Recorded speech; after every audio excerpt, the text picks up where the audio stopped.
part 1 of our interview with Phil Escott, we learned about what he does, what the carnivore diet did for him, and how to prevent diets turning into cults.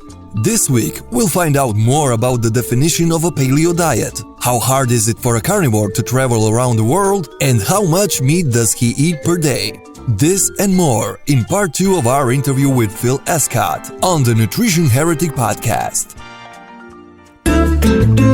Meet Gina. Gina wanted to lose weight, so she spent 2 years fasting, detoxing, and dabbling with vegan diets while practicing a shit ton of yoga to lose 25 pounds. But it took so long that nobody noticed. Then, Gina started Frenching her food by eating fatty cheeses, butter, sausages, and red meat, and lost 15 more pounds in only 2 months. Everybody noticed this time. Frenching your food unlocks the riddle of weight loss that skinny French chicks use to slim down, look young, and live longer despite doing everything wrong. Be like Gina. Start Frenching your food today by visiting nutritionheretic.com/Frenching.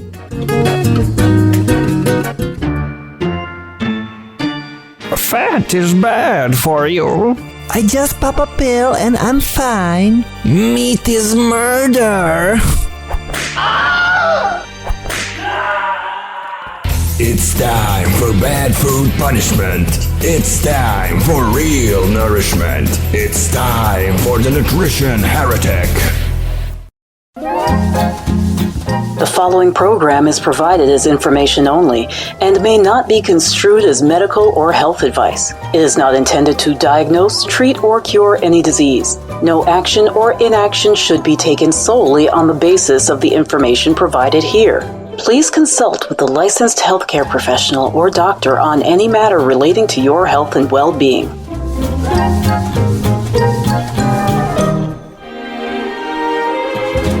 You know, what I've seen in a couple of carnivore groups is somebody saying like, oh, you know, I put hot sauce on my steak. And then somebody says, oh, well, I only put garlic on, you know, that's the only seasoning I use. And then somebody else says, I only use salt. And then somebody else says, well, I don't even use salt. I just eat the meat, and I don't eat, you know, any other meat except for beef. How, you know, so when I ask you how carnivore are you seasoning your food at all, or is that not in your prescription? At least not as of yet. Well, the more I go on, the simpler my tastes get. You know, I think we've used eating as a recreation for a long time, and this has been at the root of people, also people who aren't really even brainwashed about any sort of dogma. They just say, well, I could never eat that because I like to eat this taste and that taste.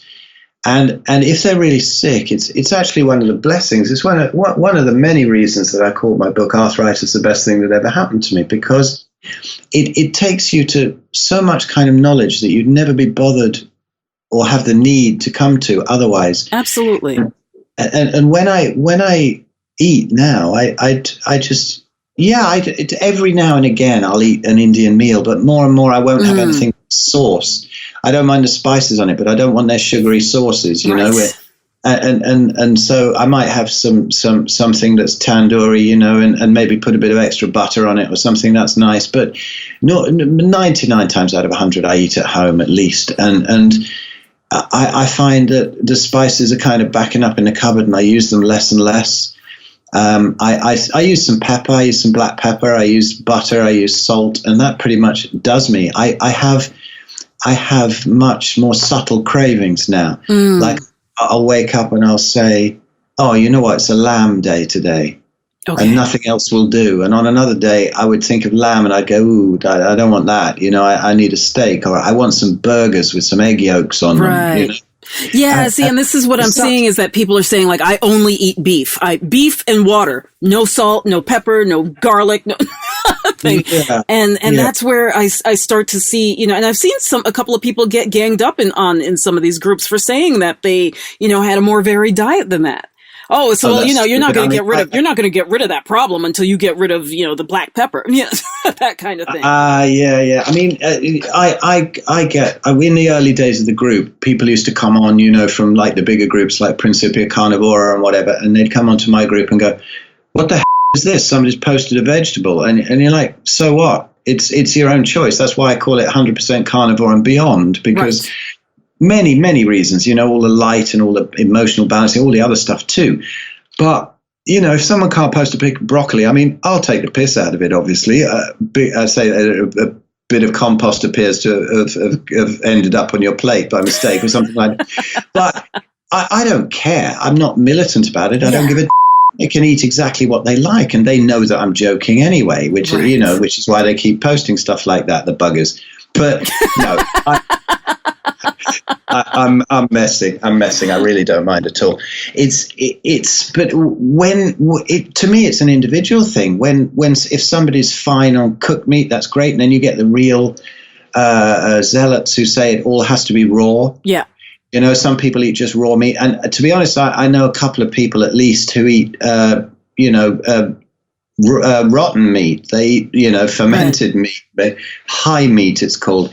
And if you actually look in the cultures that's been done, the Scandinavian cultures used to bury fish and dig them up 6 months later and eat them. And the Inuit did that to an extent, and sometimes by accident, but they still ate it. And there's other places that do it. And so who knows, maybe it's really beneficial for somebody needs some type of bacteria in their gut, but they're not dying from it.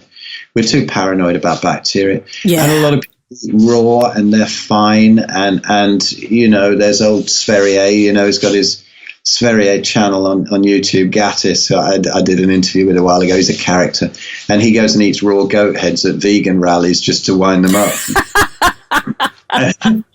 He's hilarious. But, some people eat the raw stuff. I think that's great, whatever people do. But as long as you just don't attack anybody for anything. I have a go at veganism, not vegans. I would never attack somebody for their own dietary choices. It's absolutely ridiculous. It's their own choice. And also, you never quite know when it's the biggest blessing that somebody gets ill. So if somebody's heading for being ill, what the does it really matter? Yeah, exactly. It's just like, okay, I'll be here when you wake up. yeah, but also it's sometimes all pain is growing pain, and sometimes it's the most creative or the most educational and evolutionary part of your life is when you get sick. Right. So I don't even judge people who are making themselves sick. Really, they can do what they like. Right. I just don't keep asking me for advice if you're not going to follow it. Yeah, exactly. And I'm always happy to help them out when they come to me, but. I think that the whole carnivore thing, that people have this idea, that's just human nature as well, as long as they don't get nasty about it. Oh, you can't have black pepper or something. Oh, just eat what you want. So I think that, I think some people say that they haven't been, like some people say that, like me, I didn't feel my best until I gave up the vegetables. Some people say they don't feel the best until they have raw meat. Maybe they might have some different issue. So that's fine too. I think the great thing to know, I've only got two messages really. One is that meat and fat is absolutely fine. Every single thing said against it is nonsense. And past that, once you can grasp that, just listen to your own intuition and your own body.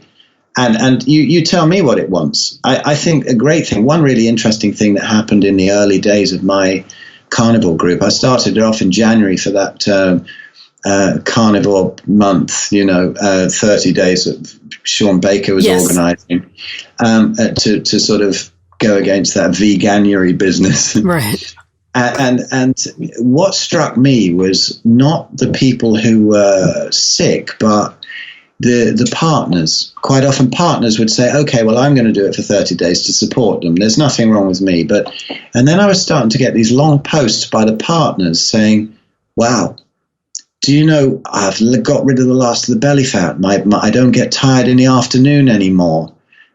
this little bit of psoriasis is cleared up, or it's something, or my digestion is loads better now. The vegetables have gone. Who would have thought it? Right. And I was getting all these testimonials from the people who were never ill in the first place. And so I would say, well, to anybody who's got any curiosity, certainly to anybody who's got any issue, try it for 30 days, preferably 60 or 90. Right. And then you start reintroducing things one at a time. And then you'll get a really clear view of how foods are reacting with you. Now, I think if you look in history, like you mentioned earlier, this myth of Ayurveda being a vegetarian science, when actually, if you look in the old texts in the Charak Samhita and whatever, you can see that they're saying meat is like nectar. There's no better fuel for the body. There's nothing more nourishing. And I think every culture has known that if you've got some problem, if there's some person in a tribe, say, and they're sick, then you'll give them the best food until they get better, and then maybe they can handle all the yams and honey and whatever it is that the rest of them are eating to fill in the gaps. But like I've said in a few of my talks, nobody really celebrates the fatted turnip. It's the fatted calf. Nobody goes crazy and has a big party in a tribe when somebody comes back with a yam. They celebrate when they bring the meat back. It's always been known to be the most nourishing, the most highly esteemed, highly prized food. So if you look at it that way and get rid of all the that we've been told in the past few decades, then just take it back to the reset food. People are always going on these fasts and juice cleanses and all this kind of thing. And, they go, we need to build up more than we need to tear down, Yeah, absolutely. And to be honest, if you understand about redox potential and the cell turning over the deuterium, and depleting deuterium and whatever, then you can see that, probably a good juice diet would be bacon grease. So that will clean you out. It will create deuterium depleted water in the cell, and it's funny. So it turns all dietary dogma upside down, and nobody gets to try it really, because unless you have a real reason to do it, or you're very curious and very brave, hardly anybody tries it. So they start arguing against it, and halfway through an argument, I always sort of say, "Hang on. Have you actually tried this?" No. Well, I don't go onto brain surgery groups and start arguing about how to do brain surgery. So as I've never done it, why on earth would I? You sit there and get educated. If you're interested in carnivory, come and listen about it. And if you're not, that's fine. Bugger off and eat whatever you want to eat. But coming on and arguing about it is so weird, because the studies have all been done on people who eat other stuff with the meat. So it's not the meat. It's like in those old B films, those detective films where you get these awful things, awful plots where somebody will come in and find a body and they'll run over to it and pick up the gun and whatever. And then the police come in and find them. And you're going, don't pick up the f***ing gun. But that's what's happened with meat. And so it's been blamed for something that it was totally innocent of all along. So, I think if somebody can try it for a while, if you've got some issue, my God, just go straight onto it. If you've got autoimmunity, eat meat and fat, for God's sake. Right. The relief will be unbelievable. And then after 3 months, 4 months, maybe longer, if you've got autoimmunity, 6 months, then add some other things in and see what happens. But, they might say that a carnivore diet is boring and whatever, but I tell you what, from personal experience, it ain't half as boring as psoriatic arthritis. Good point. Well, one thing I said to Sean Baker when I had him on the show, and he didn't seem to be quite as believing in my theory, let's just say. But I look at animal foods, all animal foods, meat, dairy, honey, eggs, and actually I'm going to use honey as the kind of the reason for this theory, which is how they talk about consuming honey and the pollen will kind of inoculate you for your environment, if you consume those things locally. I don't see any reason why that's not the case with other foods that come from what I'm going to call lower animals. I think that part of what these animals do is they translate our local environment to us. And, if you can get those things, particularly like a raw milk that's from, because back in the day, people would have just eggs from somewhere in their neighborhood, if not in their own yard. They would have milk from one cow or one goat or one sheep or a small flock that were consuming things in their own yard. And I think that as time goes on, we will find out that a lot of what people assume are allergies to these foods really have to do with getting milk from tens of thousands of cows at one time. Created or raised in these deplorable situations that you alluded to earlier. And same thing with our eggs. They're grown on concrete half the time. They're not even touching the ground to get the nutrients, the bugs, the grasses and things that would be local. So that's just my... Yeah, and they're kept under artificial light to destroy their hormones and whatever and make them lay 24 hours. Right. If people don't believe in light, look at the chickens. Yeah, absolutely. Absolutely. I think, I'm with you on that, because I think it's also comes back to the whole light and deuterium thing. Yes. If the food that goes into your mouth is not matching up with the light that goes into your eyes, the cellular clocks get out of sync. And disease can come from that. If the vegans, they're saying, "Oh, aren't we compassionate?" and then they're shipping in all their food. Yes. If you believe in all this global warming, I'm really, let's not get into that. But I'm not really sure it's working like they say it does. But presuming it is, because the vegans all believe in it, then they're having all their food shipped in by aeroplanes and God knows what, and they're not really considering the environmental footprint of that. So.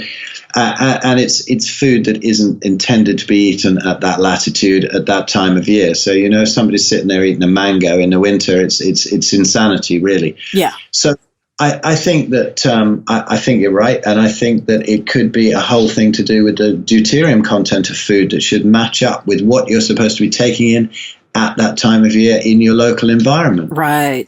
If in doubt, nature always knows best. And that this is why it's such an interesting lens to look at diet through and lifestyle, this deuterium thing and the light cycles. Once you see those two things, and for anybody who's listening who hasn't heard these two guys, Jack Kruse and Laszlo Boros. Jack Kruse on light and everything and deuterium, and Laszlo Boros on deuterium specifically, but if you sort of get them on the show too, and if you haven't had them on already, but and listen to some of their podcasts anyway, but it's fascinating stuff, and you can start to tie it all in with nature and how this works. I'm completely with you on that. I think that everything should be sourced locally when possible for a multitude of reasons. Right. Yeah. Exactly. I think there's so many. So many places you can go with that, right? Where it just makes sense. And sort of what you were talking about, this is like, it's almost like talking to myself when I talk to you because so many of the things that you say are things that I've brought up, when we talk about seasonality and, every other organism understands that there's, periods of light and dark and cooling and heating and wet and dry and, all these different things, except for the human, or at least the modern human. And so we've ignored a lot of these signals. And like you say, we want to live in Canada and shipping in, bananas and mangoes and all those things in the winter, which is just, or any time of year for that matter. It's just, it's just not part of what we're, intended to. Now, if we travel, we can eat those foods in those places because they're, almost everything is better when it's local, for many reasons. So, exactly. And I think that the shipping of fruit in and stuff like that, and it's absolutely barking mad. And this is where the paleo movement falls down, because better as it is than the standard diet, because it cuts grains out and it's not frightened of fats. People who say these funny questions like, is a banana paleo? I mean, it's a meaningless question, really, because it entirely depends on where you live and what season it is. So people will go, oh yeah, bananas paleo, because they've taken it as this blanket dietary description. Yes. So they're eating all their all their bananas in the winter, and they're wondering why they've still got MS or fibromyalgia or something. You know? Yeah. Very, very strange. Very strange, that one. The paleo movement, unless they are, it'd been true paleo eating in the winter in the north is eating meat and fat. Yeah, absolutely. Yeah. I mean, like you mentioned the Inuit before, right? Yeah. So tell me, you mentioned that there is a retreat, or is it just speaking engagement that you have in Spain? Oh, yes. April? Well, it's at the end of April. If you go onto my, I'd probably find it through my YouTube channel. I think I've done a little YouTube video where I'm talking about all the different speakers who are on there. We've got Zofia Clements from Paleo Medicina in Hungary. We've got Paul Mabry, Zero Carb Doc from the States. He's got his own Facebook group and a great website called Born to Eat Meat. He's fixed his own issues as well as being a real expert on it all. We got Dr. Jeremy Ayres, my friend, who's a naturopathic doctor and a very, very, very interesting guy. His knowledge blows me away. He's in all sorts of areas.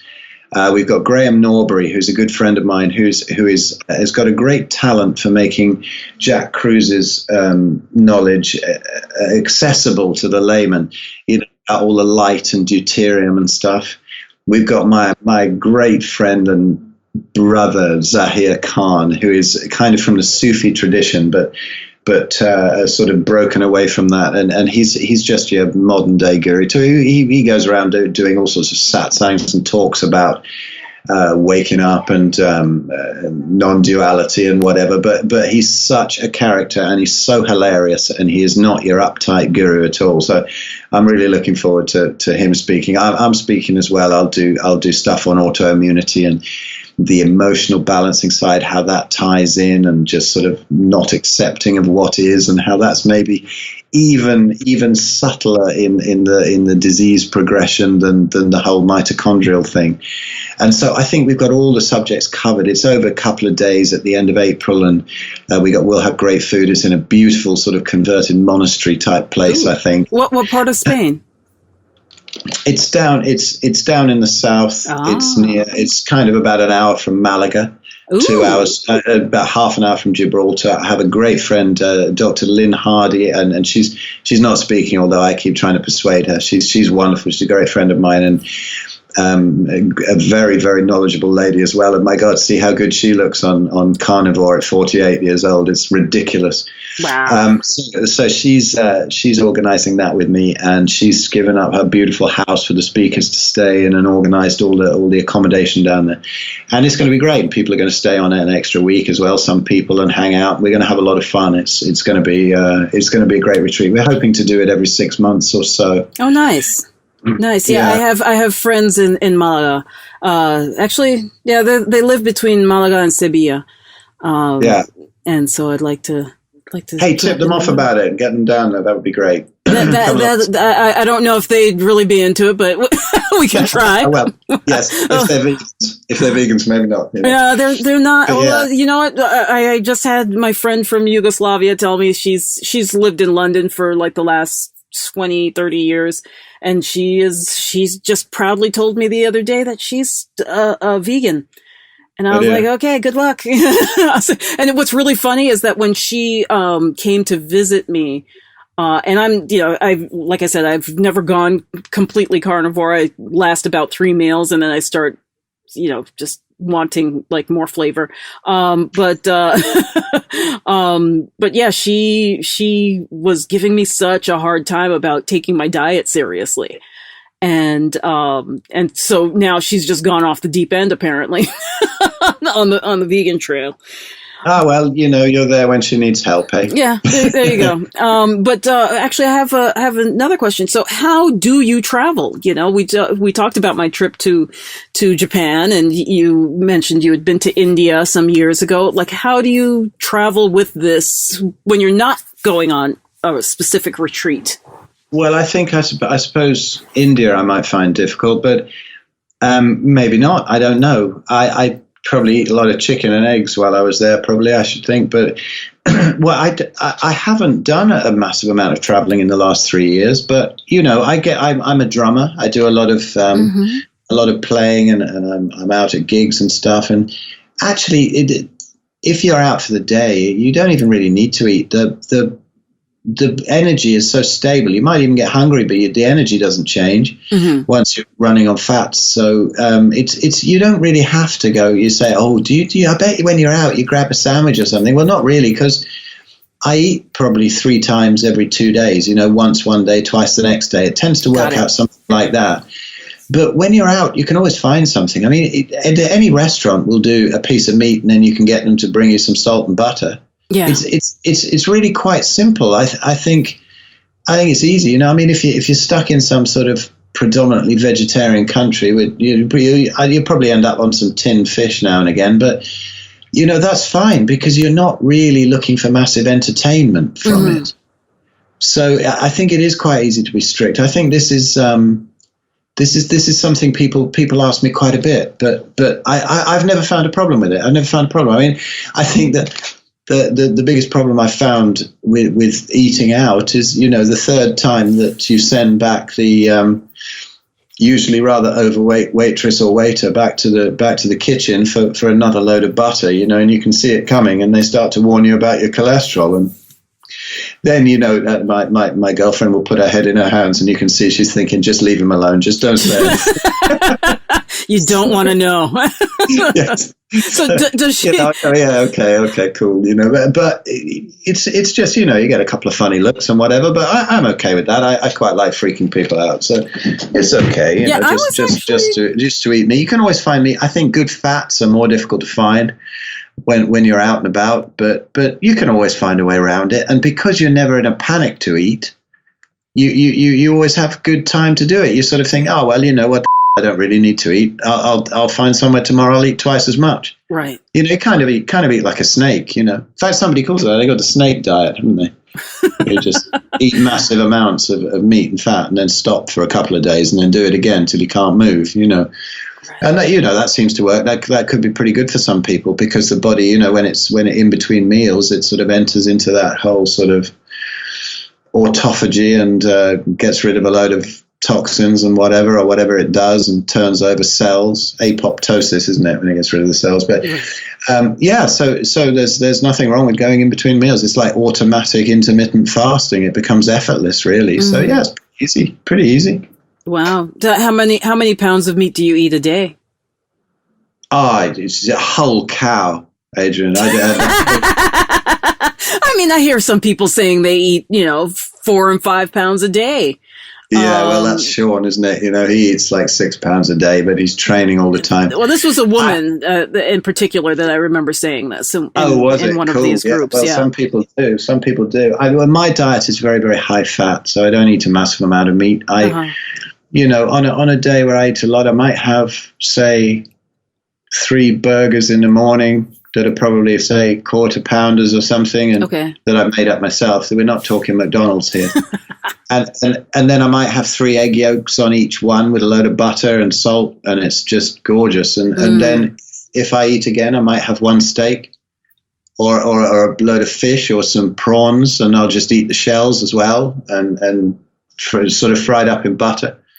Something like that, and then the next day I might have a load of roast lamb with some bone broth and butter and salt and pepper as gravy. That's delicious. See, I can do that. I can do that if you put it that way. But like I said, people get so dogmatic about it, and I'm like, okay, am I doing this right? Am I doing it wrong? And I get all hung up on that. So I might. You just listen to your body, but as you cut things out, then your body has. Because I'm really intrigued, and I have. Yeah, I've had this little thing. Actually, the thing is, when I started, this is part of the reason why I fell off the wagon. I found myself getting waterlogged because I was drinking so much water when I tried to go carnivore, and I don't know what I did wrong, but I could not get enough water, but it was all backing up in me, so it was getting my legs were getting all swollen, and I was like, this isn't right, and I'm not like a huge salt eater, so I can't say that it's if anything, I probably undersalt food for what most people like. That might be the problem. Yeah. Not enough salt? The more you go into carnivory, the more, the more high fat it is, the more you need salt rather than water. And then there's the water you do drink can actually get into the cells. Yeah. I was just talking to a guy today, and I was Skyping with him, and a fantastic guy. We had a great chat. He was cool. And he just had problems with loads of cramps. Mm. And that's very common when there's not enough salt in there. There's not enough electrolytes balance and whatever. But it's in water. It makes a huge difference when you put it in water and drink it rather than just salty food. True.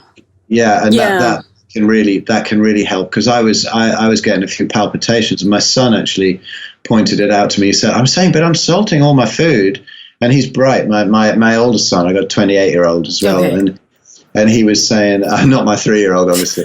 So, and he was saying, take it in water, because he used to get a load of cramps all the time and rock climbing and whatever. And he said, just have a load of good salt in water and swill it down, and it killed all those palpitations dead. It was perfect. Anything that's happening like that, or you find you're drinking too much water, because when you're having a lot of fat, you tend to drink less water as long as the electrolytes are in balance. Right. Yeah. I think I'm all whacked out on other stuff for other reasons. Because I was also, I always drink a lot of bone broth anyway. So I was having that a lot with the meals. And that's, and that's the thing, is it's not that I undersalt. I just don't like food. I like salt to taste the food, not to taste the salt, if that makes sense. Yeah. There's some people, they need that salty flavor. I just like to bring out the best of whatever I'm eating.